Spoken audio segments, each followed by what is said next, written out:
Hello fellow booktubers, my name is Lauren and you're watching Dreams Books Courage, and as you might be able to tell from the background, I'm filming in front of a different location. I'm actually filming at my boyfriend's apartment, so that's why there is a big lack in the number of books that I have behind me. But anyways, I really wanted to film this video for you guys since summer officially started like a week or two ago. And so I wanted to do a summer recommendations video. I missed doing one last year, but I did one the past 2 years before that, so I will leave a link at the end of the video if you want to check those out as well. I went back and watched them to make sure I didn't include any books that I recommended in those videos in this video. So if you've watched those videos before, these books are different from the ones recommended in those past videos. And also I tried really hard not to recommend any books that I've seen in other people's summer recommendations videos. But anyways, let's go ahead and get into the books that I recommend that you read during the summertime. So the first book that I had to recommend is actually a graphic novel, and that is In Real Life by Cory Doctorow and Jen Wang. I know a lot of times in summer recommendations videos you see a lot of books about the beach or about road trips and stuff like that, which I absolutely love, but I feel like this is more of a realistic read for the summertime. It applies more to what a lot of people are probably doing, which is playing video games, which is what our main character is doing a lot within this novel. In this graphic novel, we follow the main character of Anda, and she starts playing this game online that I think is a lot like World of Warcraft, or kind of in that general area of gaming, where it's a massive multiplayer online game. But anyways, the person who she is online is a lot different from the person that she is in real life, and it's just really interesting how it follows the struggles that she faces both online and offline. Online, she meets a new friend who is from China, and he is also facing problems of his own, so it's just really interesting to follow her journey and the journey that her friend has as well. I really enjoyed the art style throughout this. It's a lot like the cover, but also just reading about a girl who's playing video games online I think is a lot of fun, and definitely should be a topic that I feel like should be written about more, because I feel like the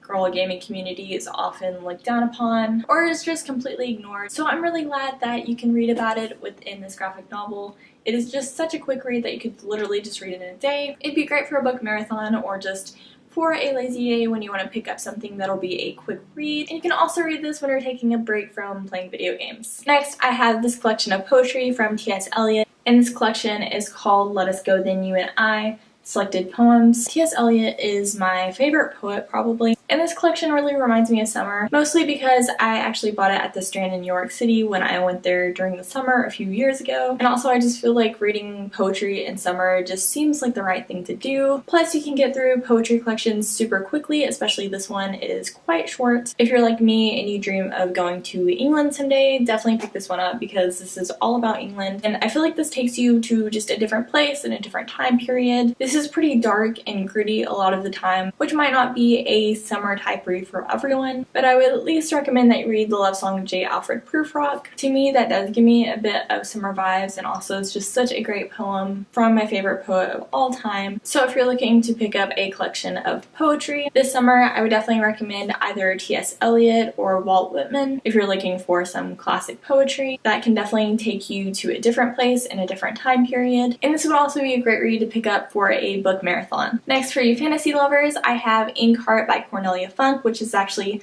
the first book in a trilogy. I'm surprised I don't hear more about this trilogy on BookTube because it's just such a great trilogy, and these are definitely quite big books, so I feel like summer is definitely the best time to pick them up. This is a middle grade series about a girl named Meki who absolutely loves to read, and so this series is really big on reading, and it really got me into reading when I was in elementary school. But I feel like I would love it just as much even now. Maggie figures out that by actually reading a book aloud, she can actually bring characters from another world into our world. So whenever she's reading about a specific character, that character might actually be brought to life, which is really interesting, but it also causes a lot of problems. This book is actually pretty dark for a middle grade series, but I personally really enjoyed it. It is so fantastical, and I feel like you really get enraptured in this world, and it just makes you want to pick up so many books at the same time, because at the beginning of every chapter it does have an excerpt from another story. But if you love to read big books over the summer, I would definitely recommend this trilogy, which has quite a few big novels, and they're actually surprisingly quick reads for their size, so I would definitely recommend that you give this trilogy a try. Next, I have a classic novel, and that is The Old Man and the Sea by Ernest Hemingway. And just keep in mind that I'm an English major, so I absolutely love novels like this, but I know quite a few people who do not like this novel at all. But if you love all the elements of what really makes a novel what it is and makes it so powerful, I would definitely recommend that you pick this up. It just has so much symbolism in it, and illusions and stuff like that. It is such a great novel, and especially if you love Ernest Hemingway's writing style, then I would definitely recommend this one. This novel really made me love English as a subject in school, along with just having an amazing teacher who taught this to me. But just learning more about it and learning that there's so much more to a novel than just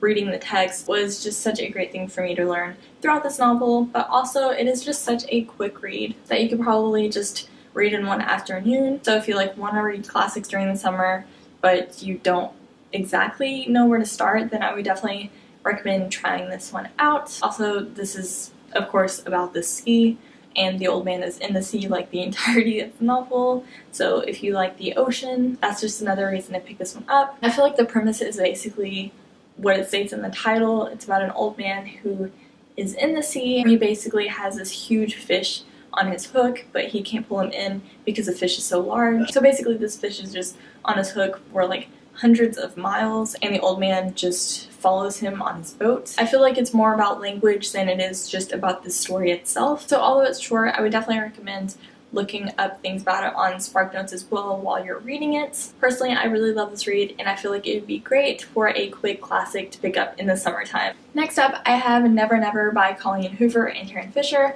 and this is kind of like a trilogy, but kind of just one big novel, because there's Never Never Part 1, Never Never Part 2, and Never Never Part 3, although I only had the first two in physical form. And the third one I just read on ebook, but I think these covers are so pretty. And this is kind of like a mystery new adult novel. It follows these two main characters who have been dating for a long time. Actually, I think they're maybe in high school.